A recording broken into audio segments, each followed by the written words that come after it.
અને ઉદ્યોગ જગત દ્વારા થેલેસેમિયાના દર્દીઓ માટે અનુપમસિંહ ગહલોતની ઉપસ્થિતિમાં રક્તદાન શિબિર યોજાઈ। સુરત શહેર પોલીસ અને સચિન ઇન્ડસ્ટ્રીયલ એસોસિએશન દ્વારા થેલેસેમિયાના દર્દીઓ માટે એક વિશેષ રક્તદાન શિબિરનું આયોજન કરવામાં આવ્યું હતું। આ માનવતાવાદી પહેલમાં પોલીસ વિભાગના ઉચ્ચ અધિકારીઓ સહિત મોટી સંખ્યામાં લોકોએ ભાગ લીધો હતો।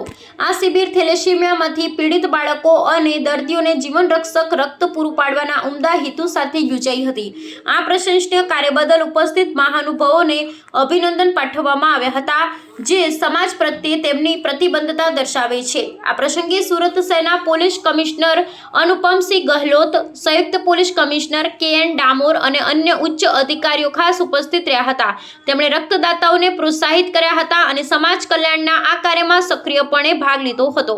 રક્તદાન શિબિર દ્વારા એકત્ર થયેલ રક્ત થેલેસેમિયાના દર્દીઓ માટે એક મોટી આશા બની રહેશે, કારણ કે તેમને નિયમિતપણે રક્તની જરૂરિયાત રહે છે। પોલીસ અને ઉદ્યોગ જગતના સહયોગથી આયોજિત આ કાર્યક્રમ એકતા અને સામાજિક જવાબદારીનો ઉત્તમ નમૂનો છે। આ પ્રકારના સામાજિક કાર્યોથી પોલીસ અને જનતા વચ્ચેના સંબંધો વધુ મજબૂત બને છે। સચિન ઇન્ડસ્ટ્રીયલ એસોસિએશનના સહયોગથી થયેલું આ આયોજન દર્શાવે છે કે વ્યાપારી સંસ્થાઓ પણ સામાજિક કાર્યોમાં સક્રિય યોગદાન આપી રહી છે। આ શિબિરથી થેલેસેમિયા જેવા ગંભીર રોગ પ્રત્યે જાગૃતિ પણ ફેલાઈ છે। ભવિષ્યમાં પણ આવા સેવાકીય કાર્યોનું આયોજન ચાલુ રહેશે તેવી આશા વ્યક્ત કરવામાં આવી હતી, જેથી સમાજના નબળા વર્ગને જરૂરી મદદ મળી રહે।